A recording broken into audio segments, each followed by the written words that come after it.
C-15 asks Canadians to trust the same government that created affordability crisis, the housing crisis, and the debt crisis. It asks Canadians to trust the same failed policies, the same empty promises, the out-of-touch leadership that made life unaffordable. But Canadians are smarter than that. They know this budget will not build homes, not lower prices, and not fix the economy. Canadians deserve a government that respects their money, supports their dreams, and builds home, not bureaucracy. Mr. Speaker, C-15 is not a budget that helps Canadians. It's a budget that protects liberal political survival, not Canadian economic survival. Canadians deserve better. Brampton deserves better. Young families deserve better. Seniors deserve better. They deserve a government that will restore hope, restore ownership, restore affordability, and restore common sense to this country. We will bring affordability, accountability, and more opportunity, and we will bring home the Canadian dream. Thank you, Mr. Speaker. Questions and comments? Questions et commentaires. The Honourable Member for Bay of Quinte. No, the Parliamentary Secretary to the Government House Leader.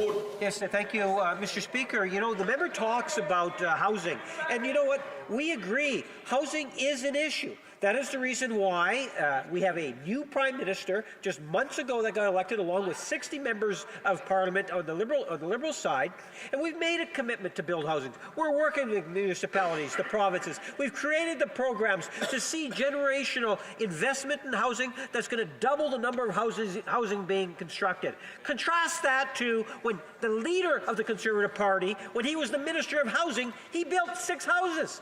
I don't even know where those 6 houses are, but apparently he built 6 of them.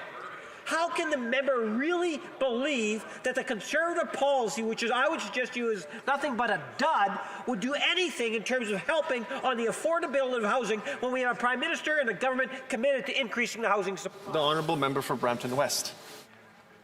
Thank you, Mr. Speaker, and I thank you, Member Opposite, for the question. They keep talking about the generational investments. And I mentioned in my speech also that it's a generational theft, it's a generational amortization of our families, our young kids, those who are going to pay for the debt they are going to create. And on the matter of housing, I'm so happy to hear that he agrees, but he is unable to identify the problem which need to be done in an effective manner so that housing prices can be controlled and people, those who can dream of, can get the home they want. Questions and comments? Questions et commentaires. L'honorable député de Shefford. Monsieur le Président, Thank you, Mr. Speaker. mon collègue pour son discours où il a I would like to abordé thank my rapidement colleague la for his question speech. des He soins de santé. did touch Nous, on c'est une healthcare demande que nous avions au Bloc québécois de in the Bloc s'assurer Québécois. d'augmenter les transferts en santé We have been pour calling on donner the plus de government to moyens increase health au système de transfers santé au Québec et dans les provinces so that qui en ont Quebec vraiment and the besoin. provinces have the Encore ce matin, on a une resources étude they need. sur Les antimicrobiens au comité de la santé, un témoin termine en disant qu'on a besoin de plus de moyens, plus de ressources. Et ça passe par plus de transferts en santé. Notre demande était 11,6 milliards sur 5 ans. Qu'en pense mon collègue? What does my colleague think about this issue? Honourable Member for Brampton West. Thank you, Member Opposite, for the question. You know, we all know that Canadians have to rely on health care. And today, it's a reality that our debt service is much more than the health care payments to the provinces, the health care transfers to the provinces. And what we want to see, a government that is looking into the specifics and doing the needful so that we can give the better life for Canadians everywhere across the country. Thank you. Questions and comments? The Honourable Member for Calgary East. Brampton West on a great speech. He touched upon something that I know he's very passionate about, and that's extortions. Under this Liberal government's soft on crime policies, extortions have exploded 330%. It's because the criminals today have more rights than what the victims do because of those soft on crime policies. I was wondering if he could describe a little bit more what Brampton residents are saying about the soft on crime Liberal policies and extortions. The Honourable Member for Brampton West. Thank you so much for my colleague here for wonderful questions. And my community in Brampton is really suffering through extortion, shootings, and criminal activities. And There is no day passed by when I'm not hearing from the people of Brampton that somebody got shot or somebody got an extortion call. Recently, I would like to mention that I got a call from a resident who said he received a call for $1 million extortion money. This is unacceptable in this country. The soft on crime liberal policies have created this mess, and we are suggesting a C-242 bill that is going to address all the issues, and jail not bail. I will ask all the members in the Parliament support this bill so that we can end or control the crime in Brampton and across the country. Thank you. Before we go back to resuming debate, I have to inform the member for Kamloops Thompson's Nicola that he will be interrupted by SO Statement and Order 31 statements and question period. So he will be able to continue after a question period. With that being said, resuming debate, the Honourable Member for Kamloops Thompson Nicola. Well, thank you, Mr. Speaker. Geez, I was having such a good day until you told me I'd be interrupted for question period. But hey, democracy can't wait. Mr. Speaker, it's always a pleasure to rise on behalf of the people from Kamloops Thompson Nicola. And being on the House here, I see many people in the gallery. I'm not allowed to point out the firefighters and the fire chiefs that are present. So I just thank them for being present in Ottawa, including my own fire chief, who is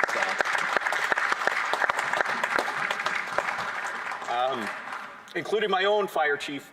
Well, I wouldn't be able to say whether I saw him up there anyways, but Mr. Ken Uzeluk, who I met with earlier. So whether or not Chief Uzeluk is watching or not, hypothetically speaking, I thank him, and I thank all of our fire chiefs who bravely keep us safe, Mr. Speaker.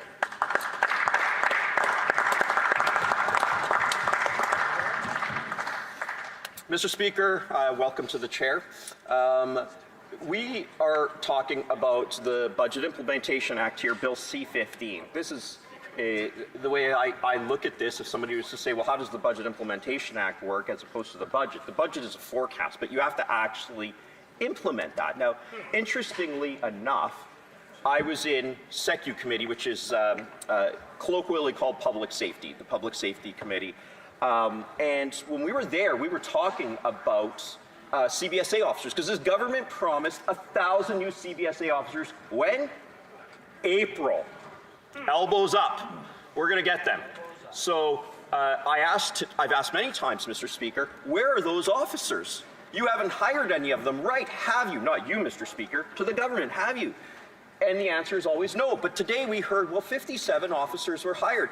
And I said, well, how many of those 57 officers were hired pursuant to that promise? And I was told to look at the budget. But the Budget Implementation Act hasn't passed.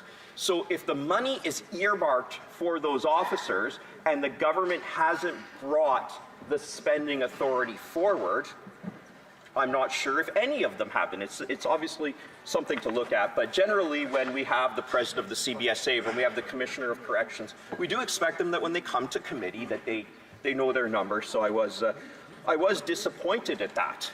I was also disappointed, Mr. Speaker, when the Prime Minister told young people they would have to make sacrifices. I have children, that's no secret. They're still young enough, they're not adults, in other words. And I worry about their future, Mr. Speaker.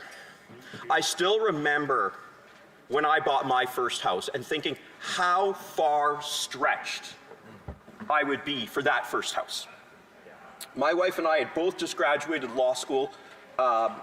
We were making first-year lawyer incomes, which for a lot of people, they don't realize it's not as high as people quite expect. But we were making money sufficient to pay our bills. And we bought our first house in 2008. That house is now double the price as it once was as an entry-level home.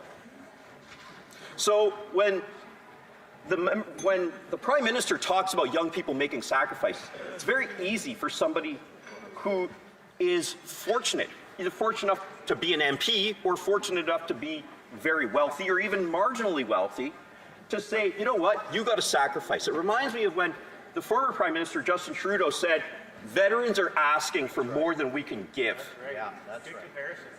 It is awful. You know who we need to be taking care of? The people who take care of us. It is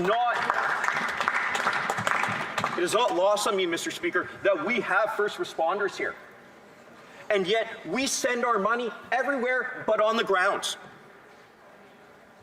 Where are the houses? I was actually stopped by people who are in housing in my riding in Kamloops, Thompson, Nicola, in the airport 2 days ago, talking about how low housing starts are. You would think if you hear any of the ministers on the front bench, you'd want to do cartwheels based on how great the economy is. But I don't listen to the people at the front bench. I listened to people in my riding. You want to know whether something is working, Mr. Speaker? You talk to the people on the ground. Frankly, I think I can speak for my Conservative colleagues, I sure hope I can, that we've had enough of people in ivory towers telling us that we've never had it so good. People in my riding who are lined up at the food bank. Oh, the minister says your leader lives in an ivory tower. Sorry, I can't. Excuse me. We're in debate, and we have one person speaking at a time. And I understand there can be heckling from time to time. That's sort of a normal part of House affairs. But that I think was a bit more than a heckle. It was entering into the debate. So we'll just let the member from Kamloops, Thompson, Nicola continue. Well, if we ever had to have an example of someone in an ivory tower, it's the minister from northern Saskatchewan here who won't even listen to what my constituents are telling me. The Liberals will say they've never had it so good. I would say the young people have never had it so challenging. You are getting people, Mr. Speaker, who don't have a house. My parents came to Canada without 2 pennies to rub together. And now their son is a member of Parliament. They live the Canadian dream. Hard work paid off for them. But I don't see that dream being fulfilled. In fact, I see that dream being the opposite for new Canadians, for young people, with the Prime Minister telling us that people have to make more sacrifices. And I'm going to wait here for question period, Mr. Speaker, because you know what we're going to probably hear? Because we hear it so often. Canada has the lowest debt to GDP in the G7. Oh, the member from perhaps, you know what, Mr. Speaker, the member from northern Saskatchewan is saying, here, here. I wonder if that member will stand up and give a speech and talk about the provincial debt and the federal debt, and talk about whether the provincial debt and the federal debt, if combined, oh, I'm striking a chord down, Mr. Speaker. I am striking a chord down, Mr. Speaker. This is good. Call being on the cusp of disorder. So I'll let the member continue, but let's not try to be provocative. That's the key. Let's not try to be provocative on either side, because that just leads to disorder. Just ignore him. So, Mr. Speaker, we hear about debt to GDP, and we have a debt to GDP ratio, but we have 2 levels of government in this country. So when the government says we have the lowest debt to GDP, are they actually counting the provincial debt in there? What about Crown debt? Are they counting that? So what I would love for any member from the Liberals to stand up, and I'll be honest with you, Mr. Speaker, I haven't done the calculation, so maybe I'm completely out to lunch on this, okay? And hey, if I'm out to lunch, feel free to let me know. But I would love for a member of the Liberals, who are so gleeful to tell us about our debt to GDP ratio, to say, I am factoring in provincial debt, Crown debt, and federal debt, as opposed to just national debt that countries without our 2 level of government system have. I challenge any member from that party to do so, Mr. Speaker. And again, we will probably hear that we've never had it so good. I'm quite saddened, Mr. Speaker, with the budget. There were a number of asks that were in my riding. The District of Clearwater is estimating a population boom with an increase of 50 to 80% in the next 6 to 10 years if an expected mine goes through.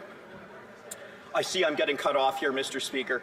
I look forward to having more truth, more light shed after question period. Thank you, Mr. Speaker. The honourable member shall have about 2 minutes and 6 seconds left in his speech after question period. Now we'll go to statements by members. Déclaration de député. The honourable member for Spadina Harbourfront.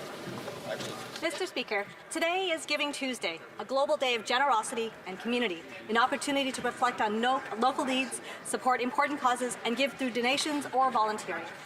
Volunteering is how we learn about ourselves and the world. It is woven into who we are as Canadians, people who care. According to the World Giving Index, Canada ranks 11th for generosity, yet Volunteer Canada and Statistics Canada report a decades-long decline in volunteer hours and participation. This matters because organizations like United Way, Greater Toronto, the Neighbourhood Group, Scotting Court Community Centre, and Crossroads International rely on volunteers to deliver essential supports to our most vulnerable. Volunteering strengthens belonging, reduces social isolation, builds lifelong skills, and weaves together a stronger community fabric. It reminds us that we coexist and we thrive together. Even a few hours can make a real difference for the volunteers and the organizations that receive their support. On this Giving Tuesday and throughout the holiday season, I encourage Canadians to give what they can and, even more importantly, to give their time when possible. Thank you. The honourable member for Caribou Prince George. 5 years ago in December 2020, this House came together to support my motion to bring a simple, life-saving idea to Canada, a 3-digit suicide prevention crisis line, 988. 1,000 days later, 988 launched in November of 2023. Since that time, over 1 million calls and texts have been made to 988. Every one of those calls or texts represents someone reaching out instead of giving up. But sadly, 12 Canadians die by suicide each and every day. A further 200 attempt suicide each and every day. That's 73,000 Canadians, colleagues. 988 must be the beginning, not the end. As we enter the Christmas season, we must remember that many Canadians suffer silently and fall through the gaps. If you're struggling, please reach out. Help is only a call or text away, regardless of where you are. You can dial or text 24/7 988. And remember, you're needed, you're loved, and our world is a better place with you in it. Hear, hear. Bravo. The honourable member for Winnipeg South Centre. Mr. Speaker, this past month I had the chance to visit 3 schools in my riding where students are bringing about positive change in the world. At École Robert H. Smith, students raised thousands of dollars for Cancer Care Manitoba by organizing drink sales that saw them working early hours on top of their regularly scheduled academic responsibilities. They put the needs of others ahead of their own. Over at Earl Grey School, Mr. Speaker, nearly 50 students, guided by educator Lily Goodness-Goodman, formed a media literacy club and a student school newspaper. Their commitment to citizenship can be held up as a model for all to follow. I experienced firsthand, Mr. Speaker, the challenge of being in the lion's den of their media scrums. And at Linden Meadows School, Mr. Speaker, under the leadership of teachers Colleen Nelson and Alex McGavin, students are dedicating time regularly to debating ideas. They're staying engaged with the world around them, and they're doing it in a respectful way. Mr. Speaker, I am so proud to represent these bright young people that are paving the way for a future full of kindness, compassion, and hope. Thank you, Mr. Speaker. The honourable member for Barrie Springwater, Oro-Medonte. Mr. Speaker, Christmas is right around the corner, and in Barrie Springwater, Oro-Medonte, the festivities are already in full swing. Santa Claus parades, Christmas markets, and most importantly, the spirit of giving is alive.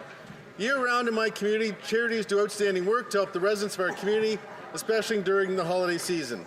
Our local charities such as the Barrie Food Bank, the Elmvale District Food Bank, Christmas Cheer, Senior Wish, the Salvation Army, and Barrie Families Unite all work tirelessly to help support families, put food on the table, and gifts under the tree. As we enter this giving season, I encourage all those who are able to donate to a local food bank or shelter. And to those who need help during these challenging times, please know that these organizations and your community will be there to help support you. Thank you to the employees, volunteers, and donors who help support the vital work of these charities. From my family to yours, I want to wish everyone a very Merry Christmas, Happy Holidays, Happy New Year, and to the students who are here from Barrie today, Joyeux Noël. L'honorable député de Québec Centre. Merci, Monsieur le Président. J'aimerais saluer aujourd'hui toutes celles et tous ceux qui ont rendu possible la nouvelle exposition permanente « Grandir chez les Ursulines » du pôle culturel du monastère des Ursulines de Québec dans la belle circonscription de Québec-Centre. Fruit de plus de 4 années de travail, cette exposition rend hommage à 400 ans d'engagement éducatif et social des Sœurs Ursulines, des femmes qui ont profondément marqué le développement social, culturel et intellectuel de la grande région de Québec et de partout au pays. À travers 6 salles thématiques et plus de 580 objets et archives, dont le document fondateur signé par le roi Louis XIII, l'exposition Grandir chez les Ursulines invite les visiteurs à découvrir comment ces femmes visionnaires ont contribué à l'avancement de la condition des femmes à Québec et au Québec. J'invite tous les membres de cette Chambre ainsi que toutes celles et tous ceux qui nous écoutent à venir visiter cette exposition et à goûter à l'héritage exceptionnel des Sœurs Ursulines. The honourable member for Airdrie Cochrane. Mr. Speaker, I rise today to recognize the amazing contributions of the Canadian Filipino community from coast to coast to coast. Hear, hear. Filipino culture is one that values faith, family, community, hard work, and loyalty. From Vancouver to Whitehorse to St. John's, Filipino families have contributed greatly through their hard work and community involvement. Rarely will you find a church or a community group without Punsit, Tagalog, and friendly smiles.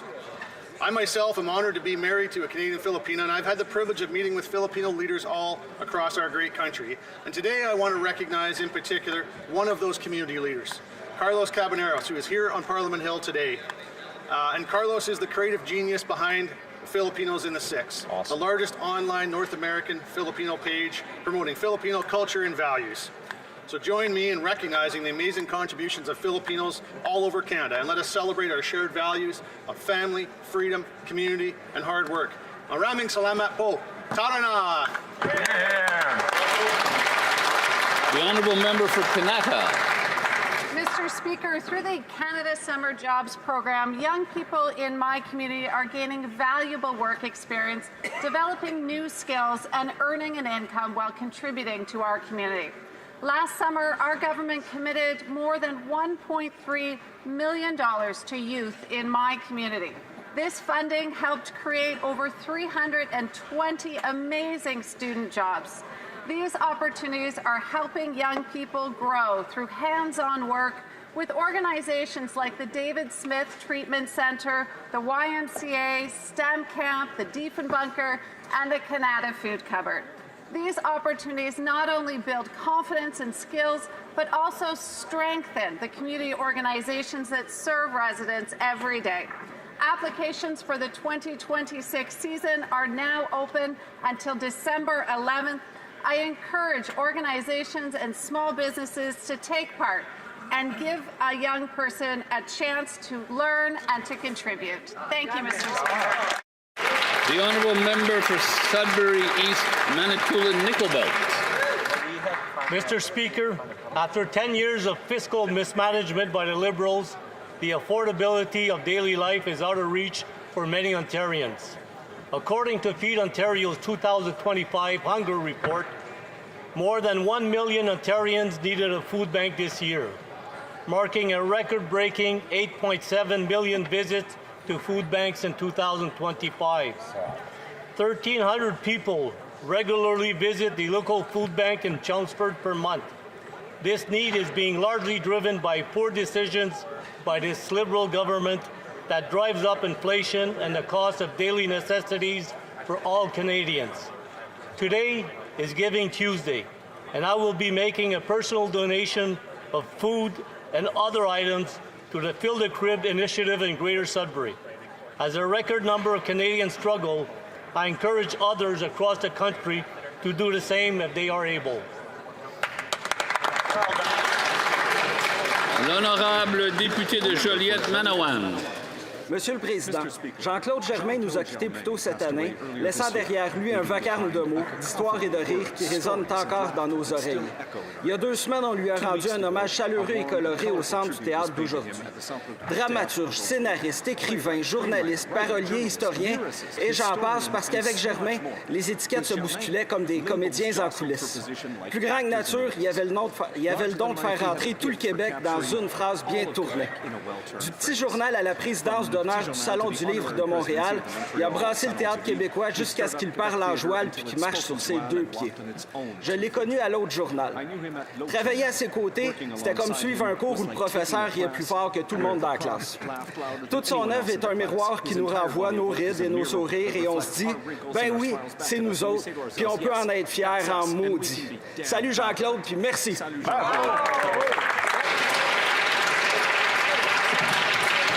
The Honourable Member for South Shore St. Margaret's. Mr. Speaker, I rise today to highlight an exceptional young athlete from Hubbard's, 13-year-old Asher Davis. Asher has been selected to represent Canada at the inaugural Pan American Optimist Championships in Buenos Aires next month.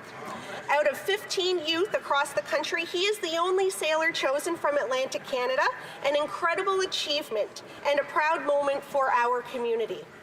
A proud member of the Hubbard Sailing Club, he has been training tirelessly to meet this moment. His family and neighbors have rallied against him, showing once again how our communities lift up their young people and help them reach big opportunities and experiences. I ask all members to join in congratulating Asher today and wishing him the very best next month as he represents Team Canada and the South Shore on the world stage. Congratulations, Asher. We're all cheering you on. The Honourable Member for Algonquin, Renfrew, Pembroke. Mr. Speaker, the talented scientists, engineers, and technicians in Chalk River perform leading-edge nuclear research while also producing life-saving medical isotopes. Now this elbows-down Brookfield government wants to pay an all-American consortium $1.2 billion a year to manage Canadian nuclear laboratories. We know the Prime Minister has a financial interest in the consortium. Canadians have concerns about the American-owned monopoly having control over Canada's medical isotopes and unique nuclear analytic capabilities. The Competition Bureau has launched 3 investigations, yet the Bureau has been forced to obtain court orders to get the information that they need from this secretive, self-serving Brookfield government. Canadians want the Liberals to stop blocking the investigation into the deal. Canadian intellectual property and the jobs the technology brings will be lost if the Brookfield Prime Minister gets his way. The Honourable Member for Sackville, Bedford, Preston. Mr. Speaker, I rise today to recognize an extraordinary achievement by Synergy, a local barbershop quartet in Nova Scotia. Earlier this month in Hershey, Pennsylvania, Synergy Quartet was crowned the 2025 Queens of Harmony at the International Harmony Competition, representing Eastern Canada on the world stage and competing against top quartets from across North America. This is the first time since 1993 that a quartet from Area 1, which includes 9 chapters across the 4 Atlantic provinces, has earned this title, and only the 3rd time in the region's history. The quartet includes Sue Kember and Jennifer Cleveland of HRM's Scotianaires Chorus, alongside Adele Merritt and Karina Gariak of Valley Voices.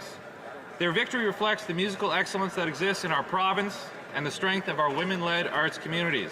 It also speaks to the value of supporting Canada's homegrown arts sector so that talent like this can continue to succeed. Congratulations to Synergy Quartet and everyone involved on bringing home this well-deserved international honor. Thank you, Mr. Speaker. The Honourable Member for York, Durham. Promises and reality, Mr. Speaker. The Prime Minister's promise was a so-called generational investment to rapidly scale up housing to meet his target of 500,000 homes a year. The reality is that the budget watchdog said this morning that the new bureaucracy will actually only build 5,200 homes per year. That means that the Liberals are over 1 million homes short over the next 5 years and will only address 4% of Canada's housing gap. And the future isn't any brighter. Yesterday, the Missing Middle Initiative reported that housing starts are down across nearly every GTA municipality. But Conservatives haven't given up on the Canadian dream, the dream to earn, save, and own a home. And that's why Conservatives will incentivize municipalities to cut building taxes, spend less, and keep keep interest rates down so mortgages can be affordable, and scrap the industrial carbon tax on the steel, the lumber, and every single thing that builds a Canadian home. L'honorable député de Pontiac-Kiligan-Zibi. Monsieur le Président, aujourd'hui, en cette semaine de commémoration et d'action contre la violence faite aux femmes, permettez-moi de féliciter et de démontrer tout mon soutien à un organisme essentiel dans ma circonscription, Monsieur le Président. Il s'agit de l'Entourelle. Merci à Gisèle, Ashley, Christy, Olisha, Casey, Chantal, ainsi que tous les intervenants qui vous accompagnent et vous soutiennent dans cette démarche essentielle. Vous faites une différence dans la circonscription par votre courage, votre détermination, votre professionnalisme. Vous êtes porteur d'espoir pour toutes les femmes survivantes de victimes et victimes de violences conjugales. Alors aujourd'hui, nous vous honorons et nous vous soutenons dans toutes vos démarches. Nous sommes à vos côtés. Merci beaucoup. The honourable member for Portage-Lisgar. This Prime Minister is riddled with conflicts of interest, and companies like Brookfield are raking it in while he is at the helm. Not only did the Prime Minister help his company avoid paying $6.5 billion in taxes, but they're now also Canada's greatest tax dodger. A bike shop in Bermuda? No problem. A couple of tax havens in the Cayman Islands? You got it. Anything to keep Brookfield outside the reach of the CRA. Ordinary Canadians are struggling to put food on their plates and a roof over their heads, while the Prime Minister's elite friends just keep benefiting. And his so-called ethics screen, it's mostly a joke. The Ethics Committee found that 95% of Brookfield's companies, nearly 1,900 of them, aren't included. If they perform well, the Prime Minister is going to reap the reward, so no wonder that he wants to help them. Instead of avoiding questions as he helped Brookfield avoid taxes, the Prime Minister needs to come clean. Is he here to serve Canadians or Brookfield and himself?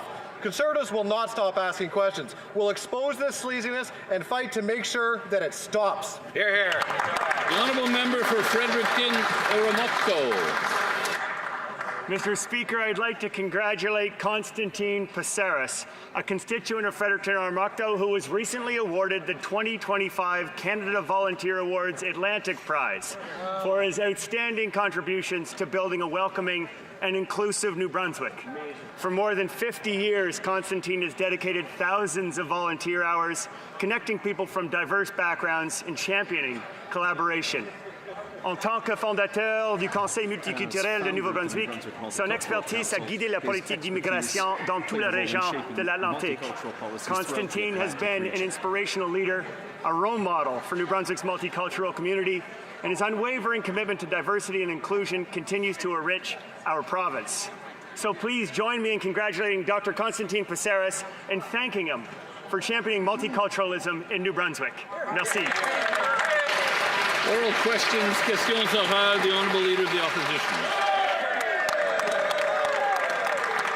Monsieur le Président, c'est assez mauvais que le Premier ministre vienne de renommer un ministre des années Trudeau qui a détruit notre système d'immigration et aidé à gonfler le coût de la vie. Mais encore pire, ce même ministre, ce matin, responsable pour le patrimoine, vient de dire qu'il est tanné du débat sur le déclin de la langue française. Nous, les conservateurs, ne sommes pas tannés. Nous défendrons la langue française, Monsieur le Président.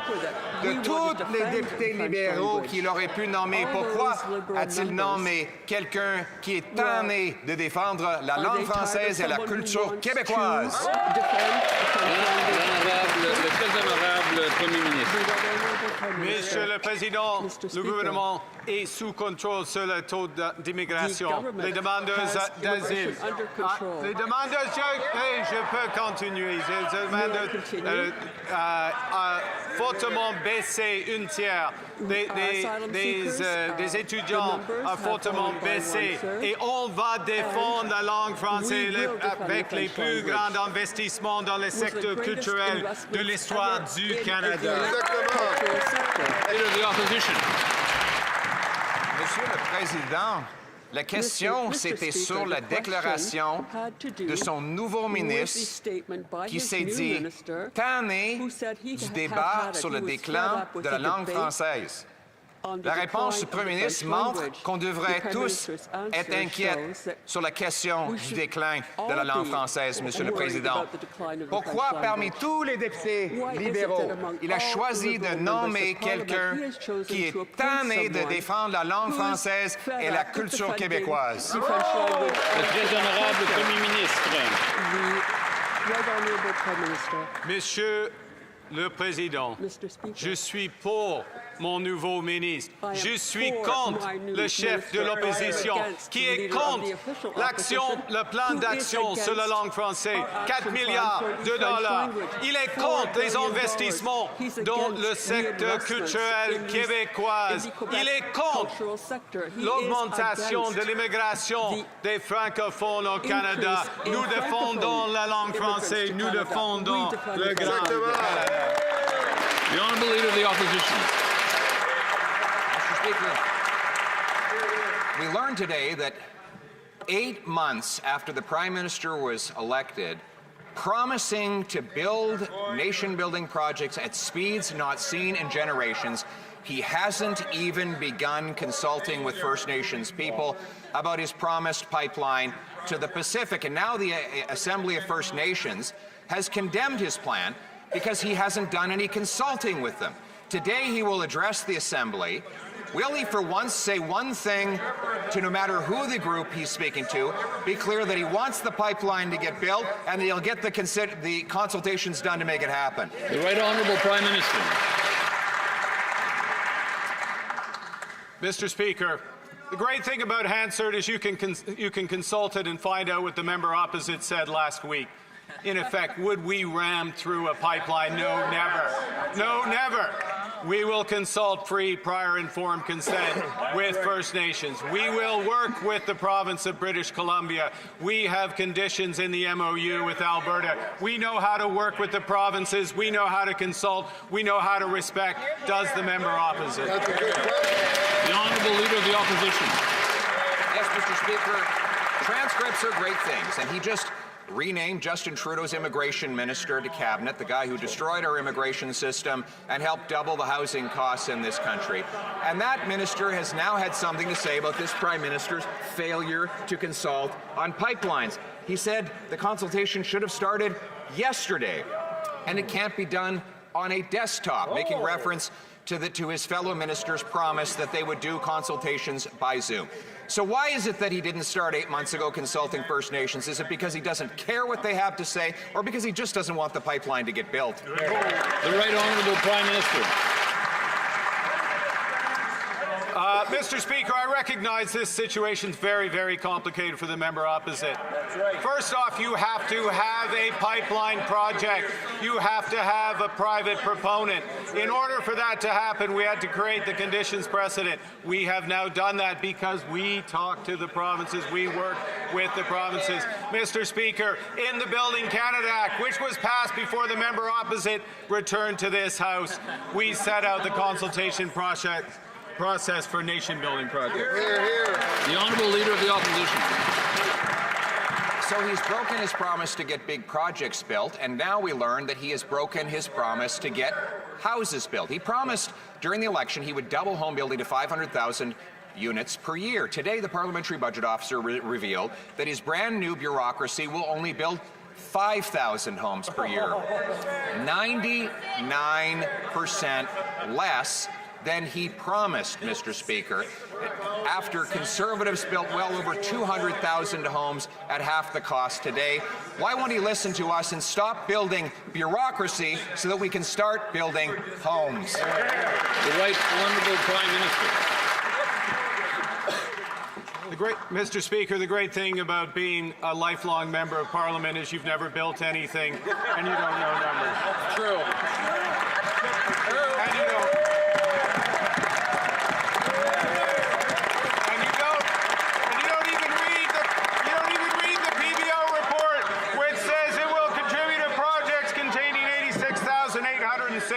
Units, 130,000 a unit. That is what we're doing, Mr. Speaker. Opposition. Mr. Speaker, the only thing that member built when he was the governor of the Bank of England was the housing crisis in that country. And then he built a tax haven in the Caribbean so he wouldn't have to pay the same taxes he imposes on the Canadian people. Our youth need homes, jobs, and hope. This Prime Minister only offers them broken promises and more sacrifices. He even held a photo op in front of a house that was dismantled after he left it. So here we have a Prime Minister whose houses disappear after he announces them and promises disappear after he makes them. The Right Honourable Prime Minister. Mr. Speaker, the House in that announcement was sent to Nunavut. Nunavut is one of the territories of this great country. Nunavut is more than just a place where you fly in, make a photo op, don't speak to the Premier of Nunavut. Nunavut is where we are building 700 houses under Build Canada homes. Houses that are cheaper, houses that are more efficient, houses that work for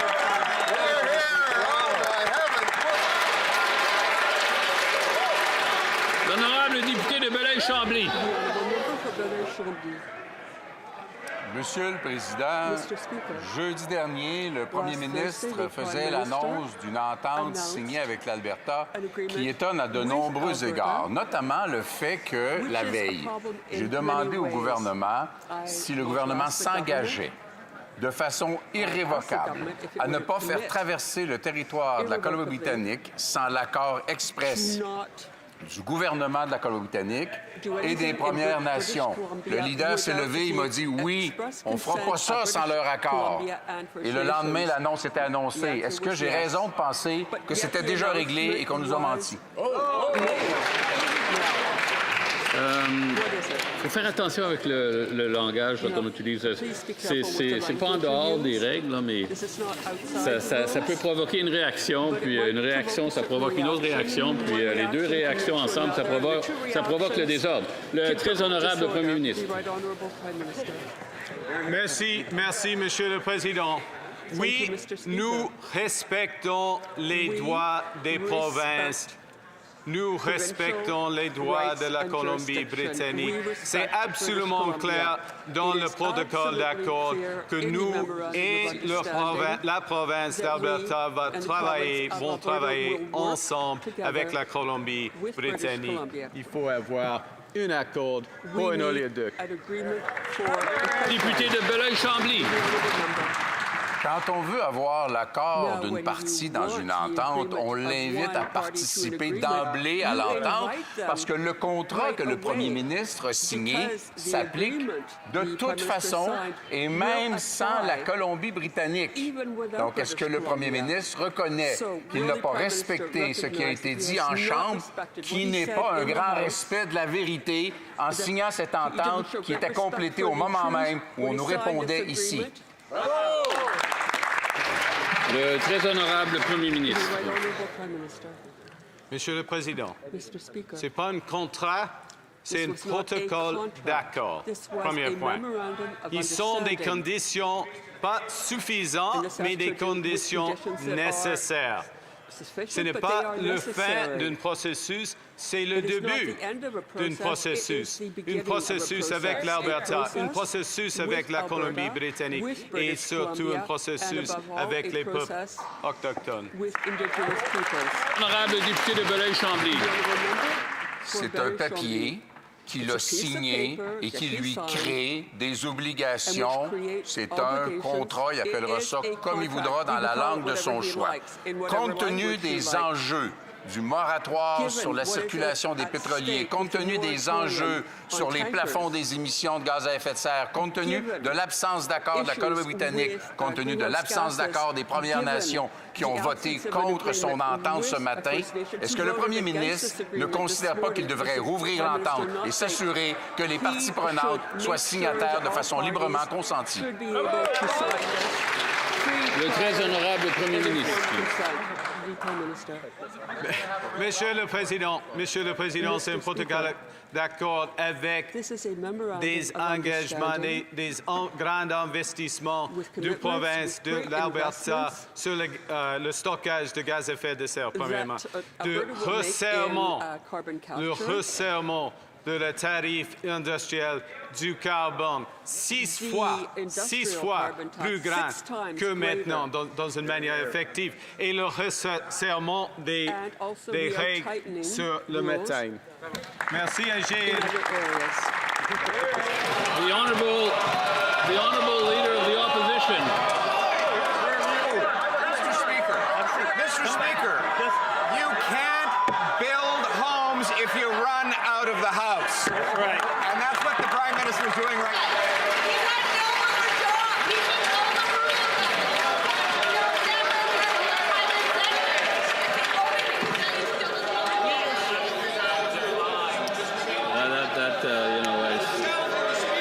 The honourable Leader of the Opposition knows that is very close to the line, and his colleagues know that there's no singing in the House. So anyway, the honourable leader has the floor now. Mr. Speaker, it's very sad the Prime Minister does not want to debate how we get homes for our youth. Our young people deserve homes, jobs, and hope. He was feeling very cocky a few minutes ago until he worried that I might present him with the facts that the Parliamentary Budget Officer revealed today that his new housing bureaucracy will build only 5,000 homes per year, which is barely 1% of the 500,000 homes that he promised during the election. Construction is falling off the cliff. Why won't the Prime Minister stand in this House and debate it? The Honourable Government House Leader.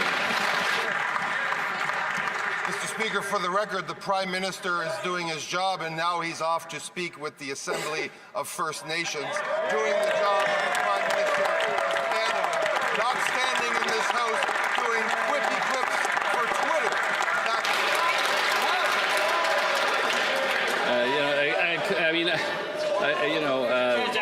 We don't know when that now is, really, right? Because it's not necessarily talking about the present, but it's at some point now is a large concept. So the honourable Leader of the Opposition. The Prime Minister could be debating. He's got plenty of time. I thought the honourable member was done. He wasn't done. Sorry, apologize. As I was saying, Mr. Speaker, the Prime Minister is doing his job and off to give an address and consult with the Assembly of First Nations, not doing quippy quips for Twitter with the Leader of the Opposition, which I know he would very much like to do, as he likes to obstruct, obfuscate, and as he's shown earlier in question period, not have a single handle on a single fact about a single indicator about life in this country. The Honourable Leader of the Opposition. Let's speak about indicators then. I'm going to quote the Parliamentary Budget Officer. Build Canada Homes, the Prime Minister's program, is presented as part of the government's efforts to double the pace of housing construction over the next decade. That said, the government has not yet laid out an overall plan to achieve this goal. We anticipate that the contribution of Build Canada Homes will likely be modest, and estimate that the program will add about 26,000 units over 5 years, representing 2.1% increase in housing completions, not the 100% increase the Prime Minister promised. Was this just another bait and switch? The Honourable Minister of Housing and Infrastructure. Thank you, Mr. Speaker. Well, if the member opposite took the time to actually read the report, he would discover that the Parliamentary Budget Officer stated this will build 86,000 homes, affordable homes across Canada. This is the initial investment. I know it's hard for the Conservatives to understand. We're going in phases here. The initial phase is $13 billion, which they voted against in the budget. They're doing nothing to build homes, which matches the opposition leader's record in the past of 6 homes. So, the Honourable Leader of the Opposition. That minister was literally the mayor of the city that became the most expensive housing market in all of North America. more expensive than New York, Los Angeles, Chicago, and now he brags that not only will they only build about 2% of the homes that they promised during the election, but they're spending $13 billion to do it, Mr. Speaker. Failing is bad. Failing expensively is even worse. So rather than having the costly mayor stand up and answer for him, will the Prime Minister have the courage to answer for himself? Where are the homes he promised? The Honourable Minister of Jobs and Families.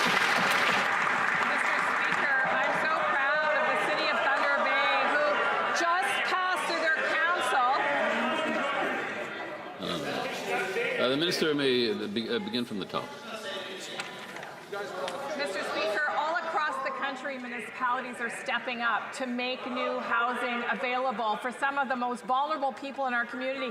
Take the City of Thunder Bay, who just last night, through their council, approved a motion to free up surplus city land for 1,400 homes, facilitated by the Housing Accelerator Fund, Mr. Speaker. That's the work of a government who's behind communities, who's behind people. And here's what we can say about the Conservatives. They vote against the very people that need that help. Mr. Speaker, we're building Canada strong with municipalities like the Municipality Marathon is here today. The Honourable Leader of the Opposition. Mr. Speaker, I want to thank the member for pointing out that we have voted against every single program that doubled housing costs in Canada. This Prime Minister created the biggest housing crisis in the G7 when he was the Bank of England governor. And now he's come here to adopt the same Trudeau-era policies of building bureaucracies rather than building homes. And he promised this was all going to change, that the latest bureaucracy would change everything. But today, the Parliamentary Budget Officer proved that he'll only build 2% of what he promised. Why does this Prime Minister block homes and break promises? The Honourable Minister of Housing and Infrastructure. Thank you, Mr. Speaker. Well, it's rich for the Leader of the Opposition to speak about this. As we all know, and when he was Housing Minister and I was the Mayor of Vancouver, he built 6 homes as a Housing Minister. That's a deplorable record. And it's deplorable that the members opposite won't support a budget that has $13 billion for affordable housing, that the Parliamentary Budget Officer states will build 86,000 affordable homes. You won't vote for that, you won't support affordable housing, and that matches your historical record. Again, through the chair, please. The Honourable Leader of the Opposition. Mr. Speaker, it was 200,000 homes, and the average cost of buying one was $450,000, Mr. Speaker. The average rent for a one-bedroom was $900. This government came along and built bureaucracy to block homes and printed money to inflate their costs. They allowed mass immigration that was out of control, that ballooned demand, and left us with the worst and most expensive housing anywhere in the G7. And today, the Parliamentary Budget Officer blew the lid off their latest promises, showing that they will build about almost none of the homes that they actually promised in the last election. Why won't the Prime Minister stand in the House and take account for that? The Honourable Government House Leader.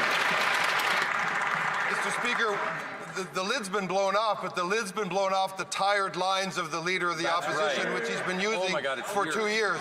He has systematically stood in the way of investments in supportive, in social, in low-cost and low-income housing in this country throughout his exclusive 20-year career in this House of Commons. He has systematically stood in the way of supports like dental care, like child care, like the Canadian Child Benefit, like school nutrition, the very things that he fakes and pretends to care about in this House, but would vote against, and Canadians know he would vote against everything with care in the name, Mr. Speaker. He needs to answer.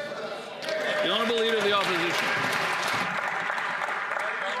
Mr. Speaker, it is impossible for us to vote against affordable housing because there is no affordable housing after 10 years of this Liberal government. Now, one positive idea we could all agree on is to reduce the cost of the steel, the concrete, the cement, the glass that goes into building homes. But unfortunately, this Liberal government has an industrial carbon tax whose stated purpose is to raise the cost of all of those things. Why won't they accept this positive idea to take taxes off home building so that our youth can finally have homes, jobs, and hope like they deserve? The Honourable Minister of Jobs and Families.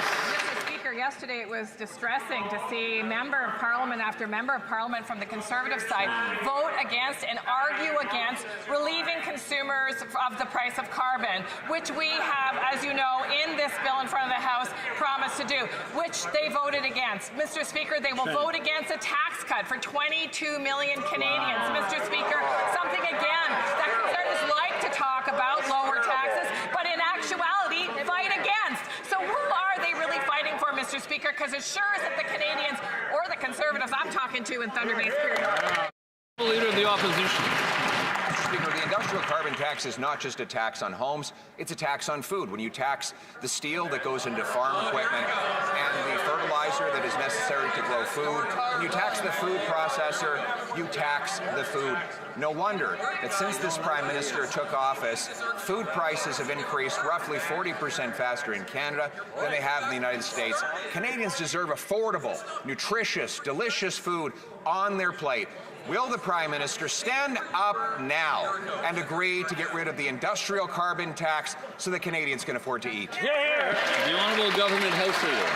Here we go again, Mr. Speaker. Here we go again with the imaginary taxes. And as my colleague just said, when presented with the opportunity to vote for a tax cut for every single income taxpayer in this country, they say no. When they get a chance to vote to cut the GST, to remove it on the GST for first-time homebuyers, they say no. When they get the chance to vote for the removal of the consumer carbon tax, what do the Conservatives say? No, Mr. Speaker. When the time comes to vote to give Canadians a break, what do the Conservatives say? No. L'honorable député de la Pointe-de-l'Île. Monsieur le Président, le nouveau ministre des langues officielles est déjà... Je reconnais l'honorable député de la Pointe-de-l'Île. Monsieur le Président, le nouveau ministre des langues officielles est déjà tanné de son mandat. Il trouve ça électoraliste, lui, dire que le français est en déclin. Il trouve ça identitaire, lui, dire que Montréal s'anglicise. C'est de même qu'il commence son mandat. Pour lui, c'est très clair dans son esprit. La défense du français, c'est un dossier plat qui permet aux séparatistes xénophobes et racistes de se plaindre. Pourquoi le premier ministre a-t-il nommé un opposant à la protection de la langue française comme ministre des langues officielles? L'honorable ministre de l'Identité et de la Culture canadienne.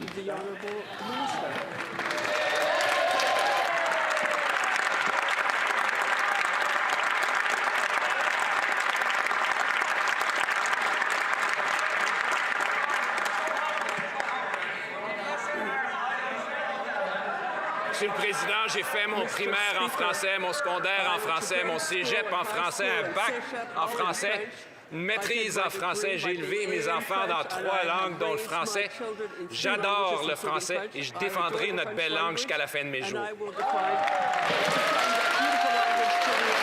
L'honorable député de Drummond. Monsieur le Président, de quoi il devrait être tanné, le ministre de l'Identité canadienne? Il devrait être tanné qu'Ottawa se tourne les pouces devant le déclin du français. Il devrait être tanné qu'Ottawa continue de financer l'anglais au Québec pendant que le français est menacé. Il devrait être tanné que de moins en moins de Québécois puissent écouter de la musique en français.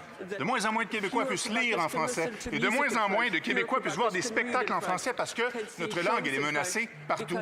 En commençant son mandat, Monsieur le Président, là, le ministre, il tenterait-tu d'être tanné pour les bonnes raisons? L'honorable ministre... Monsieur le Président, ce que je déplore, c'est cette politisation de notre belle langue qu'on veut promouvoir à travers le pays. Je sais que le Bloc a le français à cœur. Ce que je leur demande, c'est de se joindre à nous, tous les députés qui ont le français à cœur, d'utiliser notre belle stratégie francophone qui, pour la première fois de notre histoire, a 4,1 milliards de dollars à déployer pour soutenir le français. On le fera durant notre mandat et on défendra, pour ma part, jusqu'à la fin de mes jours, le français dans notre pays. The Honourable Member for Parry Sound, Muskoka. CTV reports that 35,000 households have left the GTA last year because the cost of housing is simply too expensive. The Missing Middle Initiative reported yesterday that Ontario's housing engine has stalled. In the GTA, pre-construction sales for condos are down 89%, and for ground-oriented homes, they're down 65%. That means starts have fallen off a cliff, and it means it's going to be worse in 2026. So my question, Mr. Speaker, is when the Prime Minister told young Canadians that they would have to sacrifice, was he really referring to the dream of home ownership? Good question.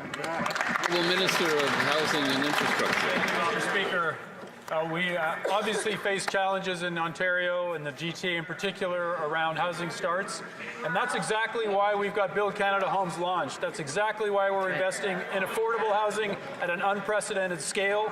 That's exactly why we brought forward the first-time home buyers GST tax cut, which the members opposite have stalled since June. Mr. Speaker, we need to take action. We are taking action on this House. The Conservatives are voting against action on affordable housing. So true. Honourable member for Parry Sound, Muskoka.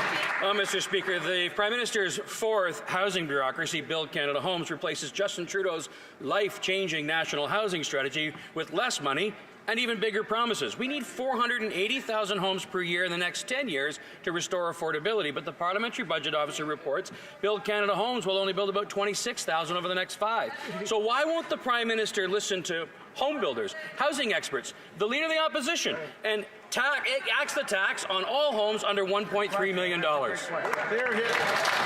The Honourable Minister of Housing and Infrastructure. Mr. Speaker, well, we've had a lot of engagement with the home building industry, with mayors, with ministers.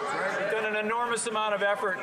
Members opposite can go out and talk to people in the community, home builders that we're working with, who are supporting Build Canada Homes. We've just launched and opened the portal for that. The Parliamentary Budget Officers, 87,000 homes will be built as part of this initial effort. And the National Housing Strategy starts again in these years ensuing. It's a combination that will deliver affordable housing at an unprecedented scale. Thank you. The Honourable Member for Terra Nova, the Peninsulas.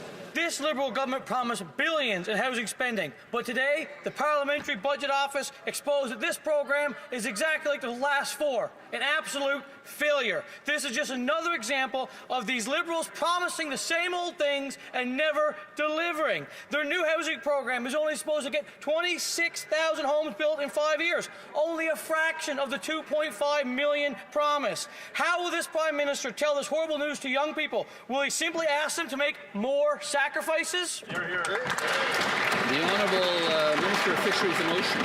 Mr. Speaker, I think it's very important for me to point out that my colleague in the opposition from Newfoundland and Labrador has voted against every opportunity to help Canadians.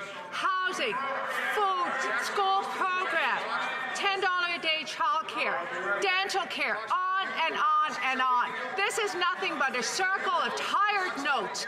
We need to work together. Canadians want us to work together, and I'll tell my colleague, Newfoundlanders and Labradorians want to see results. The Honourable Member for Richmond Hill South.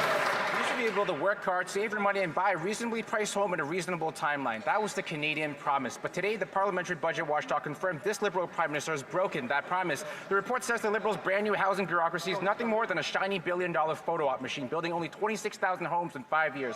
That's barely 2% of the 1.25 million homes promised. And worse, the report says this Liberal government has no plan whatsoever to achieve their own target. So instead of lecturing young Canadians about sacrifice, why don't this Liberal Prime Minister just admit that he bulldozed the dream of home ownership, buried it under bureaucracy, and walked away with a shovel?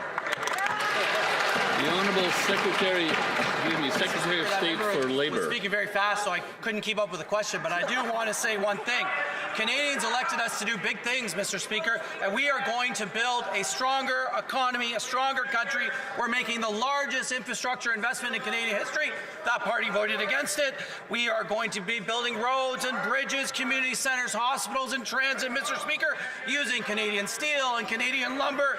But the Conservatives voted against all of that, Mr. Speaker, every single part of it, against housing and against major projects, opportunities for Canadian workers, Mr. Speaker. On this side of the House, we'll keep building. We're going to be standing with our workers, unlike the Conservatives. Honorable député de Montmorency-Charlevoix. Monsieur le Président, ce matin, le regroupement des offices d'habitation du Québec et le réseau Achat m'ont partagé leur inquiétude profonde. Les demandes en logements sociaux et abordables explosent, mais la réponse libérale, c'est plus de bureaucratie. Le directeur parlementaire du budget confirme lui aussi que la grande promesse libérale de 250 000 maisons va en réalité en produire seulement 26 000, soit 10 fois moins. Dans Montmorency-Charlevoix, le prix moyen des maisons est passé de 205 000 à 400 000 sous ce gouvernement libéral. Le premier ministre a dit que nos jeunes devaient faire des sacrifices. Mais est-ce qu'en réalité, ce qu'il leur demande, c'est de sacrifier leur rêve d'avoir un jour une maison? L'honorable ministre de la Transformation du gouvernement. Monsieur le Président, c'est quand même tout un grand écart pour un député conservateur de parler de logement abordable, Monsieur le Président. En 10 ans en politique, j'ai jamais rencontré un organisme qui s'intéresse à la question du logement, qui m'a vanté les mérites du Parti conservateur, qui à chaque détour a toujours voté contre les investissements en logement abordable, en logement social, Monsieur le Président. Puis ça, c'est quand il dénigre pas carrément le concept, Monsieur le Président. De ce côté-ci de la Chambre, on investit 13 milliards de dollars pour bâtir du logement abordable comme on n'en a jamais bâti au pays. Merci, Monsieur le Président. Member for Burnaby Central. Mr. Speaker, victim groups, police chiefs and police associations, provinces, territories, municipalities have all called for a quick passage of Bill C-14, the Bail and Sentencing Reform Act. And as the hate crimes continue to rise, communities across Canada are urging us to move forward on Bill C-9, the Combating Hate Act. Yet, instead of helping advance this important work, Conservatives have been filibustering the Justice Committee, blocking witnesses and delaying progress. Can the minister update this House on the impact of these Conservative delays and what needs to happen so we can get this done for Canadians? Secretary of State for Combating Crime. Mr. Speaker, do you know who's paying the price for these Conservative games? It is Canadians. That's right. While victims groups and frontline police officers are asking for us to act urgently and respond to the crisis and the need at the time, the Conservatives are spending their time filibustering with nonsense speeches about cats and dogs, Mr. Speaker. That's right, you heard it right, cats and dogs. These are procedural stunts that they're playing in order to stop these bills from passing through committee, Mr. Speaker. They're obstructing the committee from doing its job. When it comes to public safety, Mr. Speaker, the Conservatives have a lot of bark, but no bite. Yeah, they are standing in the way. The honourable member for Kildonan St. Paul.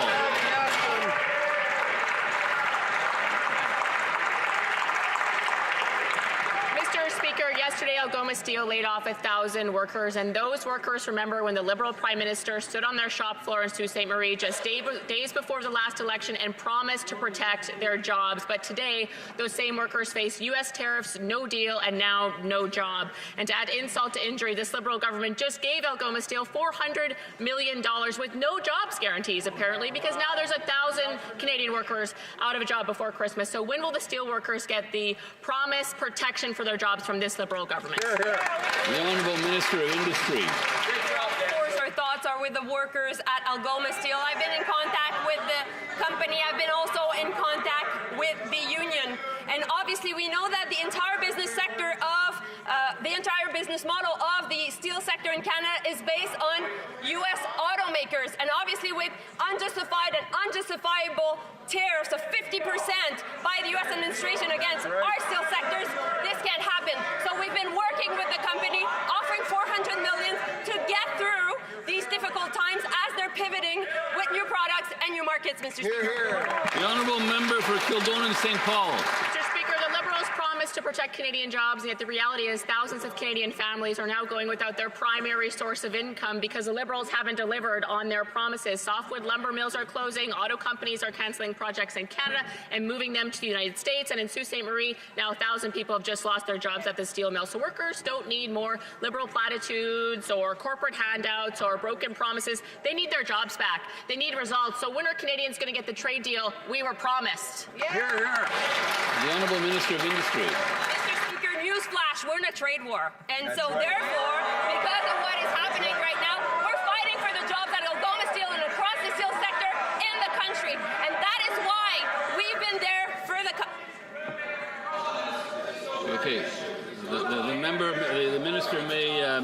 continue. Mr. Speaker, is it from the top? From the top or not?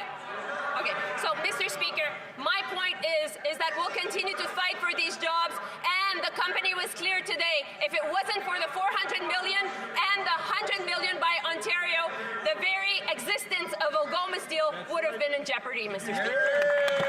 Member for Edmonton, Griesbach.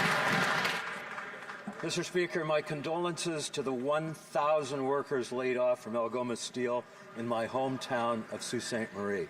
My dad, Tony, worked at Algoma for over 30 years. The Prime Minister is squarely to blame for these layoffs. In the election, our elbows up PM said he was the guy who could get a good trade deal from Donald Trump. Instead of a deal, this PM said, who cares? And we saw higher tariffs on Canadian goods. The results? These layoffs and others. When will this Prime Minister finally get a deal with Trump? L'honorable ministre de l'Industrie. Mr. Speaker, I have a lot of respect for my colleague and a lot of respect for his dad and all those who've worked or are working at Algoma Steel. And that's why our priority and my priority is to make sure that they can continue to earn a great salary at Algoma Steel as the company is adapting to new type of steel for the defense sector and also for the housing sector. And I must say that our Buy Canada policy is also helping Algoma and other steel plants as we'll continue to fight for these jobs across the country. Député de Bellechasse et Chemins-Lévis. Monsieur le Président, ça prend un sacré talent pour dépenser 15 milliards de dollars et réussir, pendant ce temps-là, à créer du chômage. Les banques alimentaires débordent, mais le premier ministre préfère jouer au guichet automatique pour les multinationales. 15 milliards à Stellantis, 400 millions à Algoma et le résultat, des pertes d'emplois. Le premier ministre peut-il nous expliquer sa stratégie géniale qui consiste à payer des grandes entreprises pour qu'elles mettent notre monde à la porte? Est-ce qu'il pourrait nous expliquer ça, s'il vous plaît? L'honorable secrétaire d'État pour les enfants et la jeunesse. Merci, Monsieur le Président. De ce côté de la Chambre, nous protégeons les programmes essentiels sur lesquels comptent des millions de Canadiens. 6 millions d'enfants comptent sur l'allocation canadienne pour les enfants. 5 millions sur les soins dentaires. On est occupé ici à aider et appuyer les familles et de l'autre bord, de l'autre côté de la Chambre, ils votent contre et ils s'opposent à toutes ces choses. Merci. Député de Bellechasse et Chemins-Lévis. J'ai l'impression qu'elle n'a pas compris ma question. Je vais répéter. Les Canadiens n'arrivent plus à se nourrir à cause du coût de la vie. Est-ce que le gouvernement continue de vider les poches et de remplir celles de nos grandes entreprises? Ce premier ministre trouve 72 millions de dollars pour Nokia, 400 millions pour Algoma et 15 milliards pour Stellantis, Monsieur le Président. Compte-t-il en échange des pertes de jobs? Et cela, la nouvelle stratégie libérale. Appauvrir les Canadiens pour enrichir les grandes entreprises, Monsieur le Président. Honorable ministre de la Transformation du gouvernement. Merci beaucoup, Monsieur le Président. Puis il est essentiel de ce côté-ci de la Chambre de soutenir les secteurs qui ont été impactés par la guerre tarifaire avec les États-Unis. Mais je noterai toutefois que ma collègue a voté contre une baisse d'impôts qui représente à peu près 800 $ par famille au Canada et au Québec. Monsieur le Président, elle a voté contre le Programme national d'alimentation scolaire qui fait économiser aux familles les plus vulnérables à peu près 800 $ par famille. Elle a voté contre, Monsieur le Président, le régime canadien de soins dentaires qui aide au bas mot au moins 10 000 personnes dans son comté de Bellechasse, Monsieur le Président. Elle a voté contre des investissements, par exemple, au chantier des vies, qui peinent à recruter le personnel dont ils ont besoin, des bons emplois pour notre monde. Monsieur le Président, j'espère qu'elle va se ressaisir et appuyer l'action du gouvernement. The honourable member for Windsor West. Mr. Speaker, the Feed Ontario Hunger Report shows over 1 million Ontarians went to food banks 8.7 million times over the last year. That's the highest ever. While Canadians are struggling, this Liberal Prime Minister has handed over billions to big corporations with zero job guarantees. $400 million to Algoma, 1,000 jobs lost. $15 billion to Stellantis, 3,000 jobs gone. Why does this Prime Minister always make taxpayers pay for his sweetheart corporate deals while Canadians go hungry? Secretary of State for Sport. Mr. Speaker, those food security experts and poverty elimination companies, they do a great job advocating directly to government, and what they are saying is we need more affordable housing. In the last 2 weeks alone, Mr. Speaker, we've announced 857 new co-op housing. And that's really close to home for me, Mr. Speaker, because I'm proud to grow up in co-op housing. Unlike some of the Conservatives who like to call it Soviet-style housing or degrade affordable housing as shacks or something like that, Mr. Speaker, we're creating more jobs. We're creating opportunity for Canadians. And every single time we bring a motion forward in this House to provide that care to Canadians, whether it's through child care or dental care or affordable food in schools, Mr. Speaker, they vote against it. The honourable member for Middlesex, London.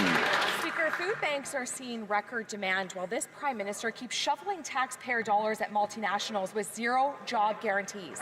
At CAMI, pink slips are hitting kitchen tables and it's just weeks before Christmas. Families across Middlesex, London are losing their paychecks and they can't afford to buy groceries. The minister said that she'd get an update from GM, but it's been 40 days and she's got nothing. No plan, no transparency, no jobs. So why does this Prime Minister keep making Canadians pay the price for his financial incompetence? The Honourable Secretary of State for Seniors. Monsieur le Président, lorsque les conservateurs ont voté contre le budget 2025, ils ont voté contre la sécurité de vieillesse et le supplément de revenus garanti. Ils ont contre le programme Nouveau Horizon pour les aînés.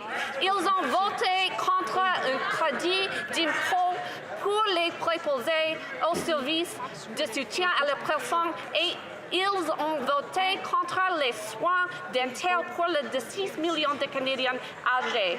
Les Canadiens veulent savoir, Monsieur le Président, pour qui... The honourable member for Edmonton Northwest. It's been 8 months since the Prime Minister was elected, claiming he would build nation-building projects at speeds not seen in generations. Now we've learned that he hasn't even started consultations.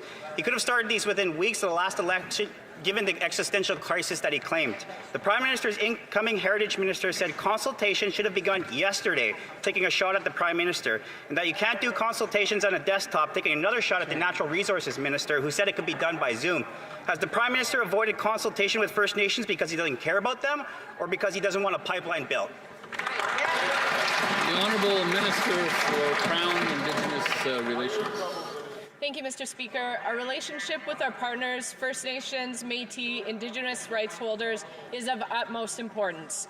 With major projects, consultation and the duty to accommodate will be adhered to. There is no major projects before us right now. This is just an MOU. It is the process that is outlining the conditions to be met. Major projects will require the duty to consult. Thank you, Mr. Speaker. The honourable member for Langley Township, Fraser Heights. Thank you, Mr. Speaker. The Liberal Keep It in the Ground caucus is saying that the MOU with Alberta is not a pipeline approval. There is no project, no route, certainly no consensus, and no private sector proponent.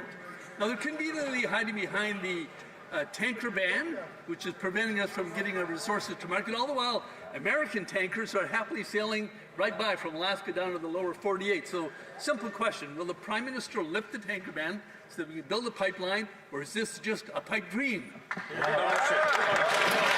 Honourable Minister of Natural Resources. Mr. Speaker, we are in a trade war.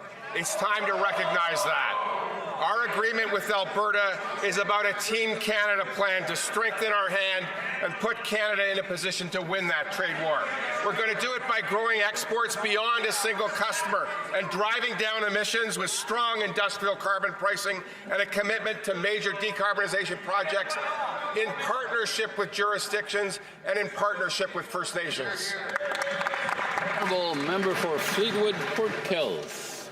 Mr. Speaker, this past weekend, important discussions were held in Surrey, British Columbia on strengthening our law enforcement and intelligence agencies to combat extortion. Protecting Canadians has never been more critical. Yet, the Conservatives play political games and stall measures like Bill C-2, preventing law enforcement from getting the key tools they need to protect Canadians. Can the Minister of Public Safety please outline the steps our...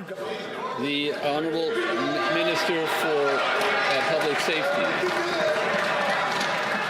Mr. Speaker, first of all, let me thank the member from Fleetwood, Port Kells, for the very important question and his hard work. Mr. Speaker, we're taking real action to fight extortion. Last week, we had a summit in Surrey, British Columbia, that brought together the government of British Columbia. We brought together law enforcement, the extortion task force, as well as municipal leaders, in order to ensure that we're all on the same page and we're fighting this fight together, Mr. Speaker. But unfortunately, the Conservatives continue to play games, Mr. Speaker. They're opposing critical bills that will strengthen law enforcement. So I urge the Conservative Party to come on board and support. The Honourable Member for Saskatoon West. Mr. Speaker, when the new Minister of Culture was Immigration Minister, he said, quote, "I don't see a world in which we lower immigration targets. Whether we revise them upwards or not is something that I have to look at, but certainly I don't think we will lower them," end quote. Then in 2024, he made history by allowing nearly 500,000 permanent residents into the country, the highest ever in a single year. Today, we're in a national housing crisis, emergency rooms are overflowing, and we're in a youth jobs crisis. Mr. Speaker, how does the current immigration minister feel about holding the bag for a Trudeau-era guy who just got promoted for making a big mess? The Honourable Minister of Immigration. The Honourable Minister of Immigration. Okay. We're going to have to let some time go by here because everyone's getting very excited every time the Secretary of State gets up. The Secretary of State for Rural Development. Monsieur le Président, je practice mon français, but I want to say to the Saskatchewan Conservative Caucus, there was 14 of them elected over a period of 10 years. That's 140 collective years that we've had conservative representation from Saskatchewan, Mr. Speaker. And you tell me, what have they accomplished in those 10 years, Mr. Speaker? On housing, on trade, on infrastructure. They have accomplished nothing, Mr. Speaker. The Honourable Member for Calgary Nose Hill. Quite the indictment when they don't even let the Immigration Minister answer a question about immigration. In a CBC interview back when he was the Immigration Minister. I give the floor to the member for Calgary Nose Hill. The member for Calgary Nose Hill. In a CBC interview back when he was Immigration Minister, the new Minister of Culture dismissed Premier's pleas for support for a flood of Liberal-enabled fraudulent asylum claims by saying, "I think what they, the Premiers, are advancing is a complete crock of bleep."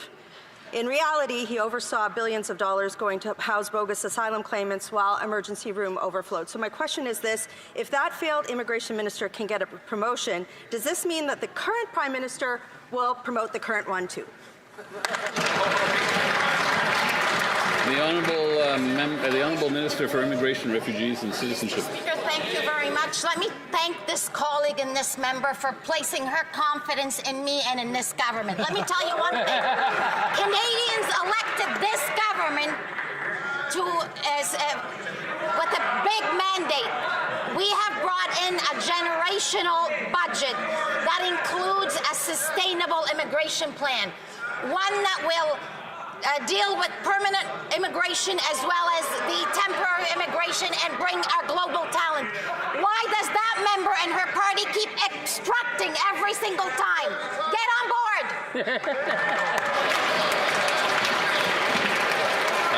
Again, through the chair. The Honourable Member for Calgary Nose Hill. I'm sorry, it's so bad. Okay, in all seriousness, in 2022, a Jamaican national was convicted in the United States of an aggravated felony of sexual abuse of a minor. But in 2023, the Liberals welcomed him to Canada. Worse, they allowed him to claim asylum, and today, that child sexual abuser is still in Canada. The Liberals voted against Conservative measures to prevent non-citizen child sexual abusers from entering Canada, abusing our immigration system, and avoiding deportation. Why are they protecting non-citizen child sexual abusers? Why didn't they support our policies? The Honourable Minister of Public Safety. Mr. Speaker, Canada has a robust system of inadmissibility that ensures that those who are not eligible to be in here will be removed, Mr. Speaker. This year we are on target to remove over 20,000 people who are ineligible to be here, including those with criminal offences. But let me be very clear, Mr. Speaker. The party opposite, the sanctimony that they put forward on issues of public safety needs to be checked when they oppose the very tools that public safety officers need to do their job effectively, Mr. Speaker. The Honourable Member for Labrador. Mr. Speaker, it's been 19 years since the First Nations Fiscal Management Act came into force, thanks to the leadership and determination of First Nations across Canada. Since then, the Act has evolved into a highly successful and robust system that supports First Nations with fiscal management, local taxation, and access to pooled borrowing.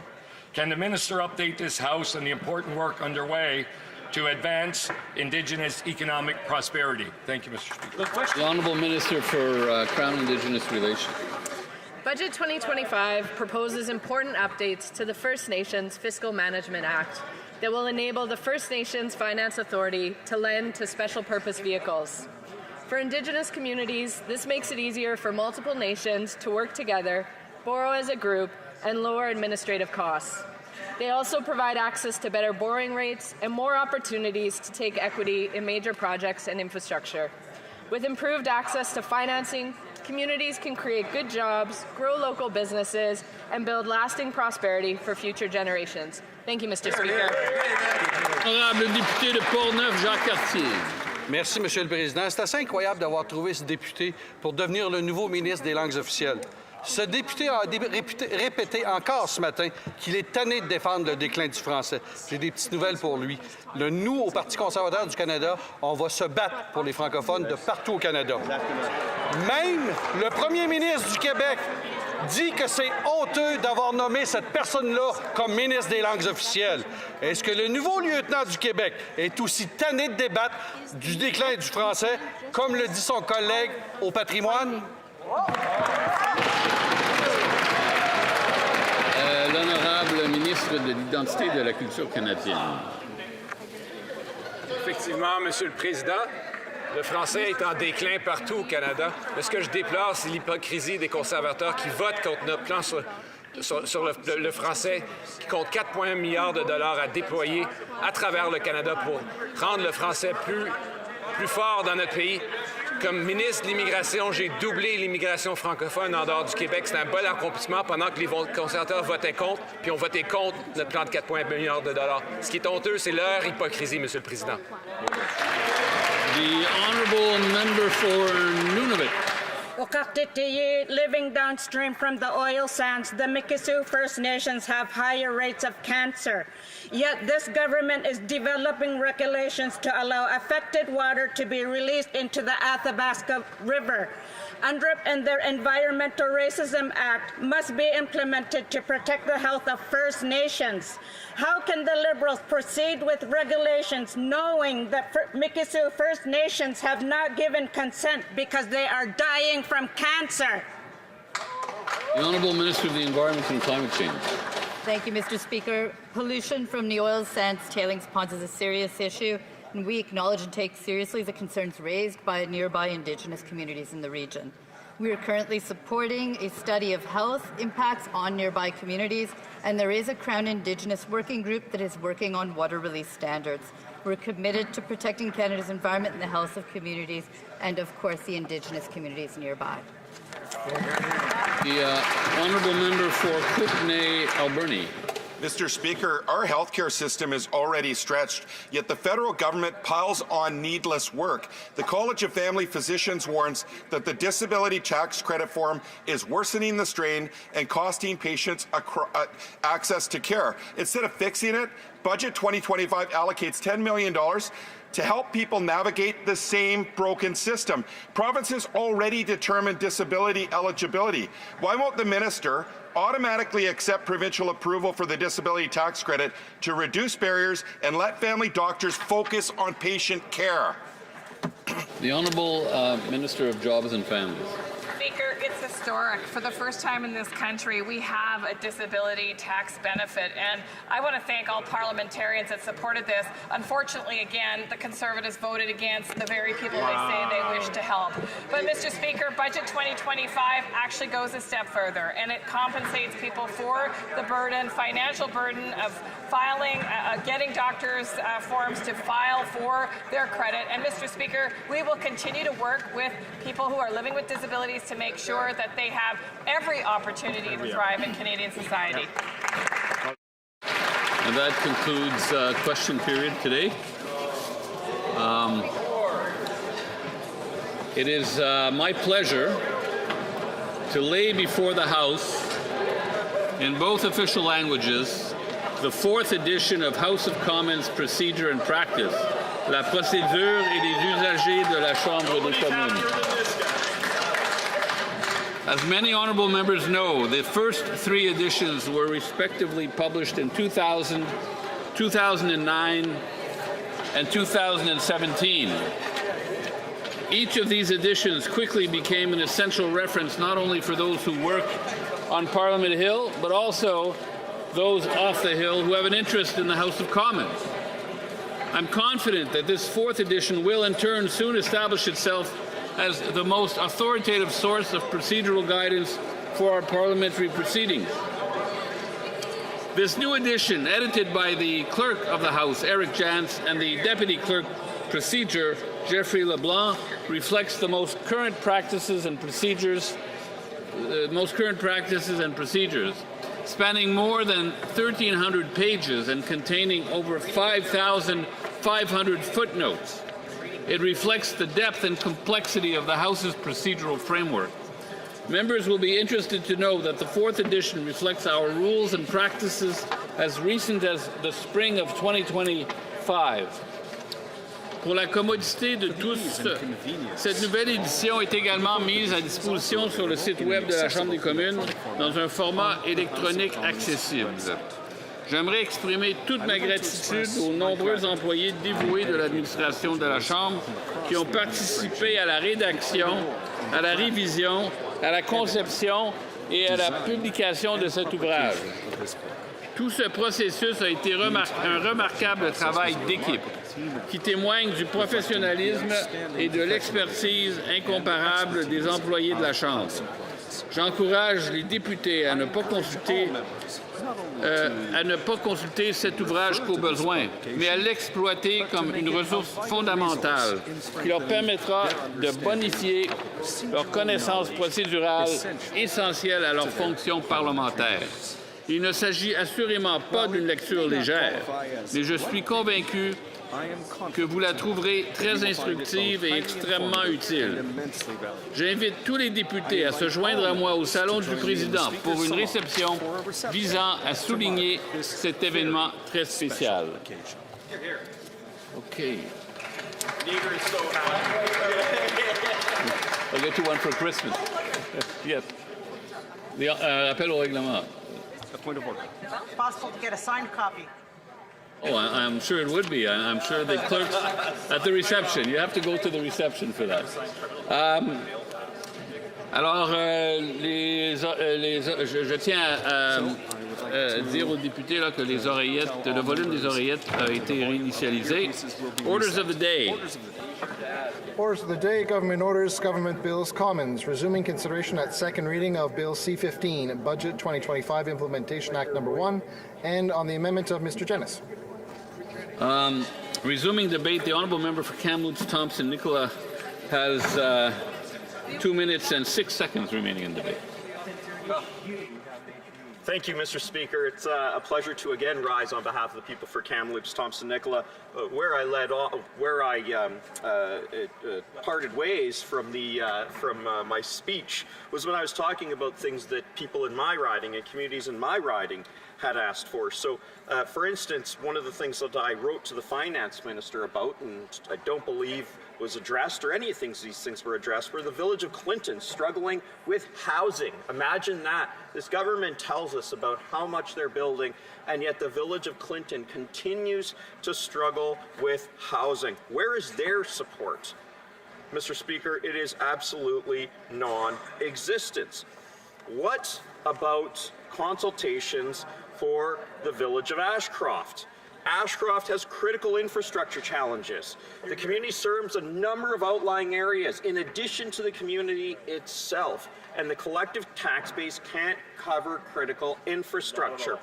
The village needs upgrades to the sewer plant and water reservoir for a sustainable future. I wrote to the Minister of Justice on this. We'll see. Looks like crickets so far, Mr. Speaker. The Thompson Regional Nicola District, a number of needs, especially when it comes to housing.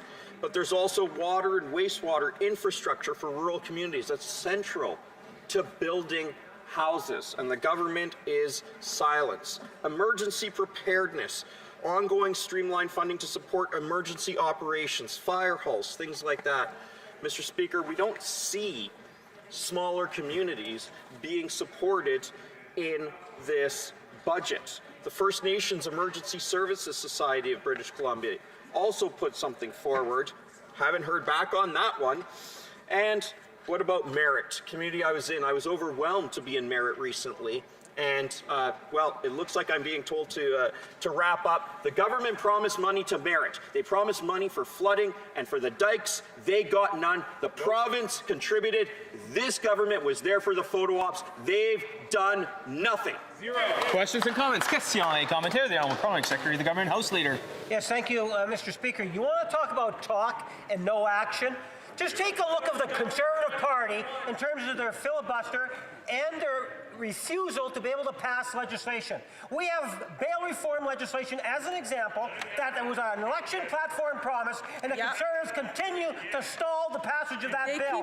We have Bill C-15. They won't even pass the committee. This is an opposition party that is bent on being a destructive force on the floor of the House of Commons. Shameful. They should be ashamed of themselves, Mr. Speaker. And I ask, when are they going to get off their back end and start allowing legislation to get through the House of Commons? Yeah. The Honourable Member for Kamloops, Thompson Nicola. Mr. Speaker, it's so wonderful to see. I see so many Liberal backbenchers who aren't allowed to speak because this member wants to make baseless accusations. Why isn't this member standing up right now, Mr. Speaker? The community of Merritt was promised money for their flooding. All these Liberals talk about, we're going to have your backs. The Prime Minister went there. Cabinet ministers went to British Columbia and they said they'd have their backs. They did nothing. Nothing, and that member can stand up here while backbenchers after backbenchers after backbenchers get to say nothing. Where was he for the community of Merritt? Where are these Liberals for the community of Merritt? Where are they for Canadians when they need them most? Questions and comments. Questions et commentaires. The Honourable Member for Rimouski-la-Matapedia. Thank you, Mr. Speaker, and I thank my colleague for his speech. I listened closely, and I'd like to ask him about the record deficit that the Liberal government has forced on us. They say it's an intergenerational budget. I would say that it's a generational catastrophe, this budget, Mr. Speaker. $78 billion in deficit spending. Listen, Justin Trudeau had a great economic record compared to this expert banker prime minister who's giving us this huge deficit. And something else. They say $78 billion, $45 billion of that they say it's investments. And yet the Parliamentary Budget Officer has said, no, listen, the way that they've sort of, cobbled this budget together with this new accounting, well, it's not really investment. And that it's not the real truth, that's hidden in this budget. So I'd like to ask my colleague what he thinks about the deficit and the way that the government is, putting some makeup on this budget to make it look better. Thank you, Mr. Speaker. Through you, I see merci pour votre question. I say thank you for your question. From the Bloc, Mr. Speaker. I agree wholeheartedly. We don't always agree with the Bloc, but I agree wholeheartedly. This is not a generational budget. This is generational spending. $5,400 is being added for every single family. That is how much our deficit is. $5,400. This is while people are getting rich. Certain people are getting rich. Consultants, Brookfield shareholders, and probably a few others. I have people who are lined up at food banks in my riding in record numbers. I agree with that member. Thank you. Questions and comments. Questions et commentaires. The Honourable Member for Mission Matsqui, Abbotsford. Thank you, Mr. Speaker. I'm honored to have previously represented many of the regions this member now represents in the Fraser Canyon. Indeed, in 2021, the federal government promised billions of dollars to help rebuild British Columbia. The government talked about the impacts of climate change. We've seen them more specifically than any other region of Canada. Why does the government not believe in climate change, and why does it keep talking about trying to address climate change, but it won't actually do it where we've seen the biggest impact in Canada?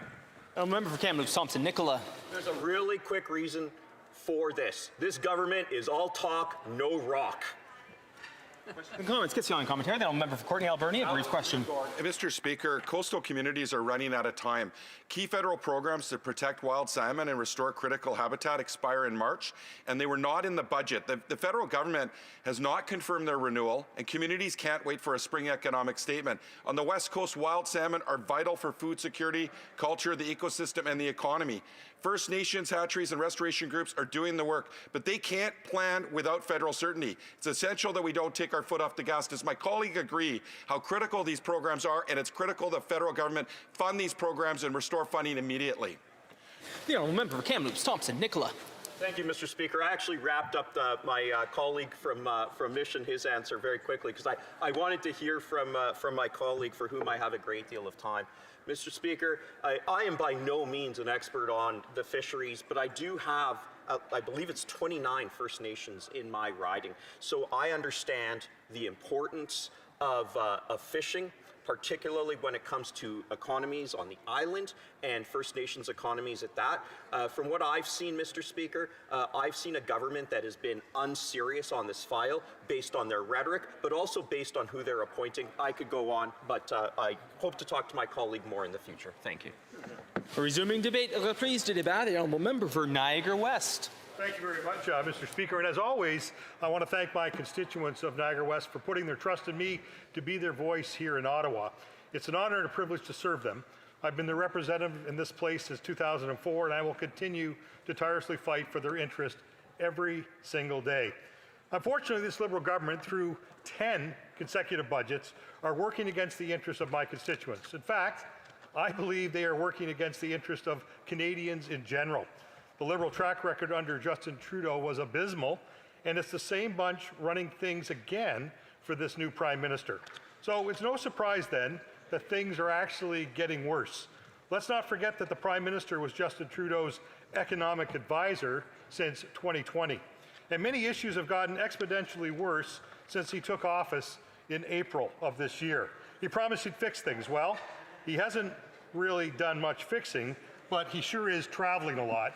He circled the planet 4 times over with spectacularly bad results. In fact, he's done nothing but burn jet fuel and contribute to the global greenhouse gas emissions.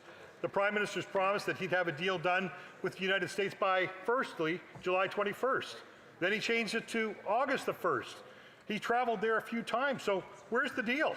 Mr. Speaker, today is December the 2nd, and there's no deal, and none being worked on either as we speak. Things are so bad on the negotiation front that every time this Prime Minister goes somewhere, including the United States, somehow Canadians end up paying more tariffs. It's one failure after another, but if you listen to this Liberals talk in this place, they'd say Canadians have never had it so good. Sometimes I think they live in an alternative universe. They even say that you're imagining the taxes you're paying on food and fuel. All you have to do is watch Question Period and you'll hear it yourself. The rhetoric doesn't match the facts on the ground. And that's, I believe, where the most frustrating part is for Canadians. Hardworking Canadians are losing their jobs on a daily basis. Let's just recap a few here. Stellantis announced 3,000 Canadian jobs will head south to Illinois. A week later, General Motors said that they're ending electrical van production at the Cami Assembly Plant, putting 1,200 people out of work at their Ingersoll plant. Quebec truck manufacturer Paycar was forced to lay off 300 workers because of additional American tariffs on commercial trucks, bringing the total job cuts to 725 in their St. Therese plant. These followed TFT Global, laying off 425 workers in Oshawa, and Magna cutting 49 jobs in London. In Ear Falls, 150 union workers were laid off, when the town's sawmill shut down. 150 workers were laid off by Western Forest Products at BC, and 150 more workers from Interfor's Ontario plants. And just yesterday, we found out that Algoma Steel let go of 1,000 workers. All these people have families, mortgages, bills, and kids to take care of. These folks are now wondering what's next and what's going to happen for our future. Does the Prime Minister care? Well, that's debatable. Recently, the Prime Minister said he didn't care about the U.S. negotiations that led to these layoffs I just mentioned. When asked about the trade talks, the Prime Minister responded with a smug, "Who cares?" And that he didn't have a burning issue to speak with the President about right now, while Canadian families and businesses are suffering. Let's not forget, he's the one that promised to negotiate a win and to handle Donald Trump. Canadians are still waiting while things are getting worse and worse. The Liberal deficit this year is nearly $80 billion. The national debt is a staggering $1.3 trillion. Let's put it this way, your portion, each individual watching at home today, and every Canadian, your portion is $33,000. That's every single Canadian's debt to pay back. And when I say every single Canadian, I mean from newborn infants to seniors and long-term care facilities. Everyone. You owe $33,000, and this amount is only getting bigger. So why is it getting bigger? Because the interest payment alone is about $60 billion a year as the deficits continue year after year after year. It's what experts call an economic ticking time bomb. An analyst at Rutgers warned that the deficit trajectory risks undermining confidence in Canada's long-term financial stability. Let me translate that so that my Liberal colleagues can understand. The Reuters analyst basically said that Liberals are managing this country like a teenage handles the first Visa card. Buy now, cry later. We all know the current slogan. In essence, it's the same as Justin Trudeau's. The Prime Minister's "we're spending less and investing more" slogan is just Justin Trudeau's "the budget will balance itself"